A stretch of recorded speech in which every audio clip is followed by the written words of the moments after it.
Gold, trusted gold buyers. మీరు తాకట్టు పెట్టిన బంగారాన్ని విడిపించి ఈ రోజు ఉన్న మార్కెట్ ధరకు కొనబడను.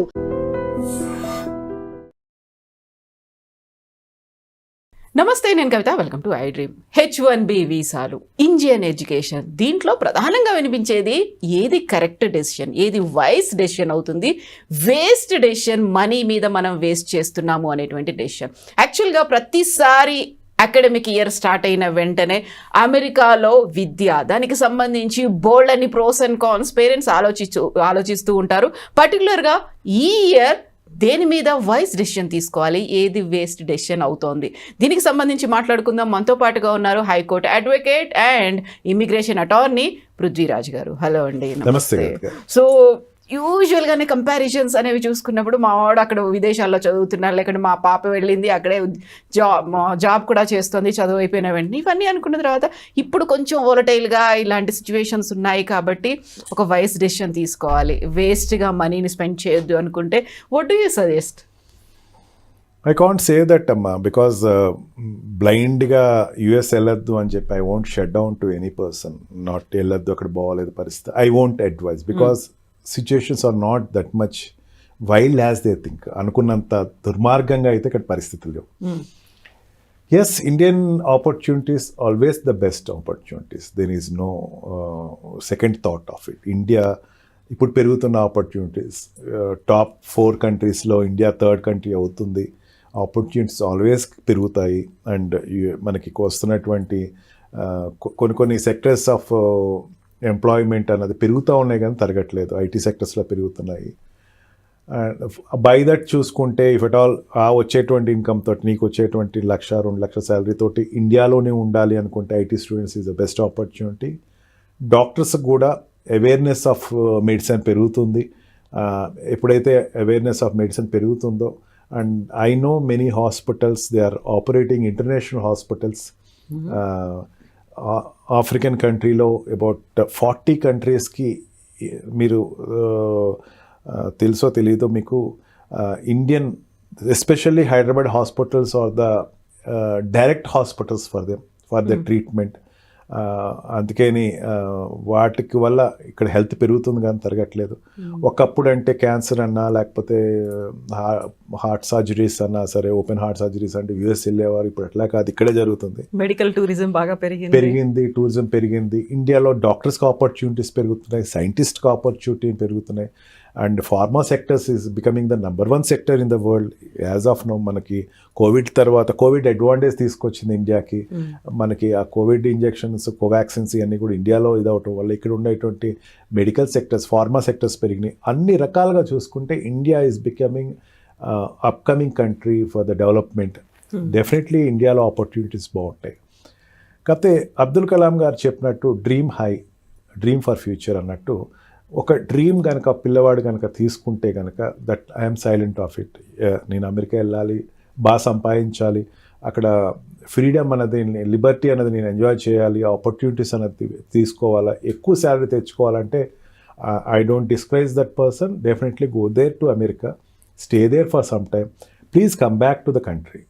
ఇండియాకి మాత్రం రండి ఖచ్చితంగా. Don't stay there forever. మీరు అక్కడే ఉండిపోవటానికి ఎక్కువ ఆలోచించకండి, ఇండియాకి రండి. మీరు వచ్చే టైంకి ఇండియా కూడా పెద్ద కంట్రీ అవుతుంది, నో డౌట్ ఆన్ ఇట్. ఇప్పుడు పెరుగుతున్నటువంటి రిసోర్సెస్ కావచ్చు, ఆపర్చునిటీస్ కావచ్చు, మనకి ఇండియాలో కూడా ఎక్కువ, మీరు వెళ్ళి వచ్చే టైంకి ఈక్వల్ కంట్రీ అవుతుంది. చిన్న ఎగ్జాంపుల్ చెప్తున్నాను కవిత గారు. ఒకప్పుడు ఇప్పుడు ఐఫోన్లో తీసుకుందాం. ఐఫోన్లో ఉండేటువంటి ఫోన్ ఏదైతే లేటెస్ట్ ఫోన్ ఏదైతే ఉందో, అక్కడ అమెరికాలో మార్కెట్ ఎవరికి ఉంటుందంటే ఇండియన్స్కి ఉంటుందట. లైన్లో నుంచి ఉంటారు, ఐఫోన్ రిలీజ్ చేసేటప్పుడు లైన్లో నుంచి ఉంటారు. ఆ లైన్లో ఎక్కువ మంది ఎవరు ఉంటారంటే ఇండియన్స్ ఉంటారట, to send back to India. లేకపోతే ఇండియన్స్ కొంటారట. లేటెస్ట్ టెక్నాలజీ ఏదైతే ఉందో ఇండియాలో అది కనపడుతుంది. ఒకప్పుడు ఏదో అక్కడ ఏదో వచ్చిన తర్వాత 4 years తర్వాత ఇండియా వస్తుంది, 3 years తర్వాత ఇండియా, నో, ఇప్పుడు ఈక్వల్గా వస్తుంది. ముందు ఇండియాలో వస్తుంది, తర్వాత అమెరికాలో వస్తుంది. ఆ సిచ్యుయేషన్కి వస్తుంది. And by that time we can say yeah, India is the great country. At present ఈక్వలిబ్రియంకి వెళ్తుంది, little up and downs are there. And when this PG sectors develop, ఇప్పుడు మనం చదువుకునే డిగ్రీ సెక్టర్స్లో ఒకప్పుడు PG sectors compare to 2007 till 2025 అయితే 80% PG educations పెరిగినాయి అట్లా. Okay, PG and degree educations పెరిగినాయి. ఇది ఇంకా పెరుగుతుంది. ఇవన్నీ పెరిగిన తర్వాత ఏమవుతుందంటే హ్యూమన్ రిసోర్సెస్ పెరుగుతాయి. ఆటోమేటిక్గా జాబ్ ఆపర్చునిటీస్ వస్తాయి. ఆల్రెడీ అమెరికాలో అవి ఎక్కువ ఉన్నాయి ఆపర్చునిటీస్, కాబట్టి మనకి అది కొంచెం భూతల స్వర్గంలా కనపడుతుంది. అతి త్వరలో భారతదేశానికి కూడా సిచ్యువేషన్ వస్తుంది. ఆపర్చునిటీస్ వచ్చేసరికి మాత్రం ఇప్పుడు ట్రంప్ తీసుకున్న డిసిషన్స్ ప్రకారం H1B వీసా మీద వెళ్ళేటువంటి వాళ్ళకి, కొత్త వాళ్ళకి కొంచెం డిస్కరేజింగ్ ఉంటుంది. That is true.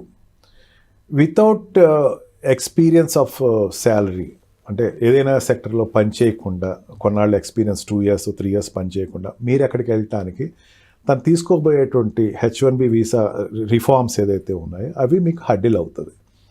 అంటే నీ శాలరీ ఎక్కడ ₹1 కోటి 2 కోట్ల రూపాయల వరకు ఉండాలి పర్ యానం. నువ్వు ఇక్కడ సంపాదించేది నేను 2 లక్షలు సంపాదిస్తున్నాను, అది కాస్త 24 lakhs అవుతుంది అంటే నీకు అక్కడ తీసుకునేటప్పుడు వీసా తీసుకునేటప్పుడు నీకన్నా కాంపిటేటర్ కూడా వస్తాడు, వాడికి వెళ్ళిపోద్ది. Lottery system is going to be stopped. ఫ్యూచర్లో లాటరీ సిస్టమ్ ఉండదని.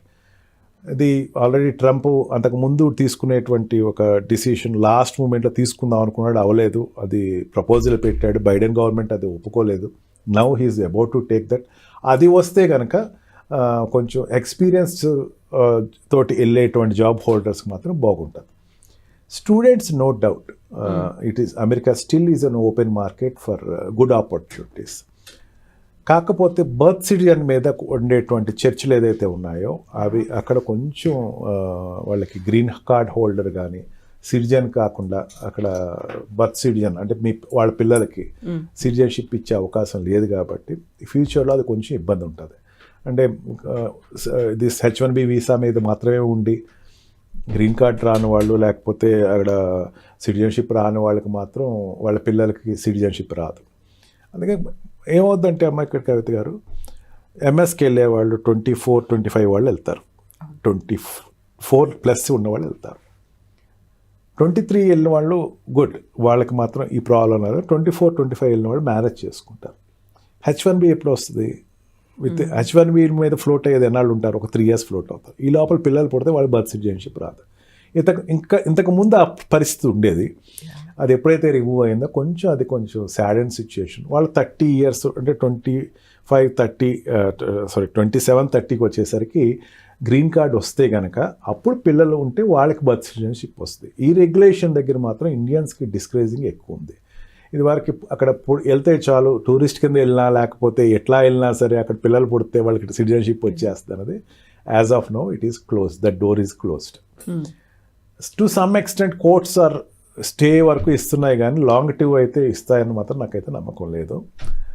అండ్ ఈ రీచ్గా చూసుకుంటే కనుక పెళ్ళైన వాళ్ళకి మాత్రం కొంచెం డిస్కరేజింగ్ ఉంది అక్కడ.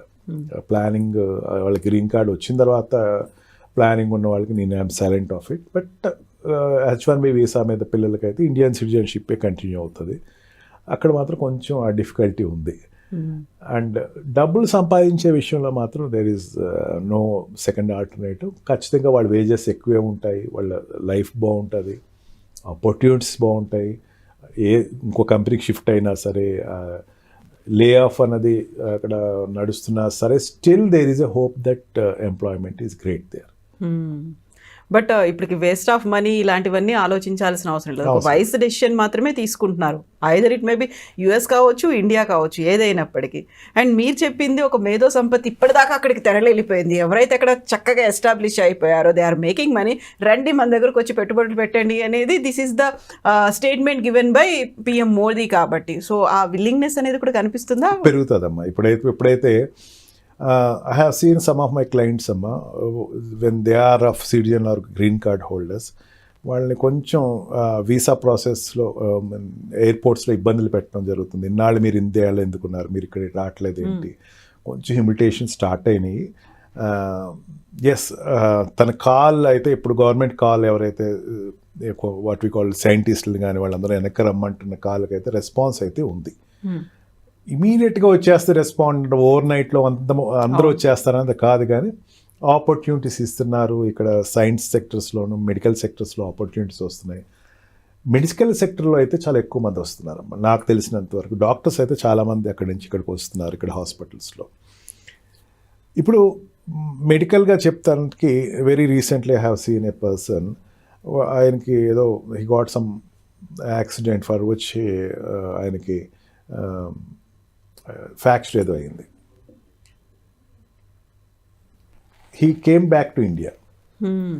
When I asked him why he came back to India, he said that అక్కడ మనకి లిస్ట్లో కావాలంటే కొంచెం ఎక్స్పెన్స్ కాదమ్మా, మాకు లేట్ అవుతుందండి ట్రీట్మెంట్, ఇమీడియట్గా ఉండదు, ఏదో పెయిన్ కిల్లర్ ఏదో ఇస్తారు, to decide whether to take it operation late ఉంటుందమ్మా. అందుకే నేను ఇండియా అయితే బెస్ట్ అని వచ్చేసాను. ఇండియాలో డాక్టర్స్ ఎక్కువ ఉన్నారు ఈ రోజున, ఎక్స్పీరియన్స్ డాక్టర్స్ పెరుగుతున్నారు, హాస్పిటల్స్ పెరుగుతున్నాయి. ఒకప్పుడు హాస్పిటల్స్ లేవు. ఎన్టీఆర్ గారు అక్కడికి వెళ్ళి బైపాస్ చేశారు. Believe it or not, he gone for bypass, open heart surgery కాదు, బైపాస్కి వెళ్ళారు అప్పట్లో. ఇప్పుడు బైపాస్ అంటే సారీ వాట్ వి కాల్ స్టంట్కి వెళ్ళాడు. అక్కడ స్టంట్ అంటే ఎంత కామన్ అంటే చిన్న హాస్పిటల్ కూడా స్టంట్ వేసేస్తుంది. మెడికల్గా గ్రో అయింది ఇండియా, డాక్టర్స్ ఎక్కువ వస్తున్నారు ఇక్కడ, ఎందుకంటే ఇక్కడ శాలరీస్ పెరుగుతున్నాయి వాళ్ళకి. కొంచెం ఎవరికైనా సరే అమెరికన్లో ఉండే ఇండియన్కి మా కంట్రీ అనేసరికి కొంచెం ఒక రకమైనటువంటి రెస్పాన్స్ వస్తుంది. Believe it or not, many American born Indian parents Genesis ఎవరైతే ఉన్నారో వాళ్ళు కూడా ఇండియాలో ఎక్కువ మంది ఉన్నారు. అంటే అక్కడ పుట్టారు ఇండియన్ పేరెంట్స్కి బర్త్ సిటిజన్ అక్కడ, వాళ్ళు చాలామంది ఇండియాలో ఉన్నారు. ఎందుకంటే ఇక్కడ ఎక్స్పెన్సెస్ తక్కువ, ఎడ్యుకేషన్ తక్కువ, ఆపర్చునిటీస్.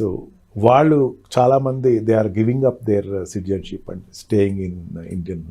నాకు కొన్ని కేసెస్ ఎక్కువ అవి వస్తున్నాయమ్మా, మేము అక్కడ సిటిజన్షిప్ గివ్ అప్ చేద్దాం అనుకుంటున్నాము, how to stay in India అని అడుగుతున్నారు. గుడ్. ఇప్పుడు ఉండేటువంటి పరిస్థితుల్లో అయితే రోజు రోజుకి ఇండియా మీద హోప్స్ ఎక్కువ పెట్టుకునేటువంటి సెక్టర్స్ పెరుగుతున్నాయి. ఏదైనా ఒక పాజిటివ్గానే చూడాలి. Yes yes. Thank you so much. Thank you. And for more videos, Please subscribe to iDream. Please subscribe to iDream. Please subscribe iDream. And please subscribe to iDream. For more videos, subscribe to iDream. please like, share and subscribe to the channel. Congratulations, iDream. Subscribe to iDream. Subscribe to iDream. So subscribe to iDream Media. iDream ki iDream team andarki huge congratulations. Please subscribe iDream Media. Please subscribe to iDream. Subscribe iDream. Please subscribe to iDream. iDream అంటే నా కళల ఛానల్ను subscribe చేసుకున్న నోరు తిరుగుతలేదు, మీరైతే గంట గుర్తు కొట్టండి. For more such videos, please subscribe to iDream. Subscribe to iDream. Please subscribe to iDream. Please subscribe iDream Media. Please do subscribe to iDream. Please subscribe to iDream Media. For best entertainment and information, please subscribe iDream. And don't forget to subscribe to iDream.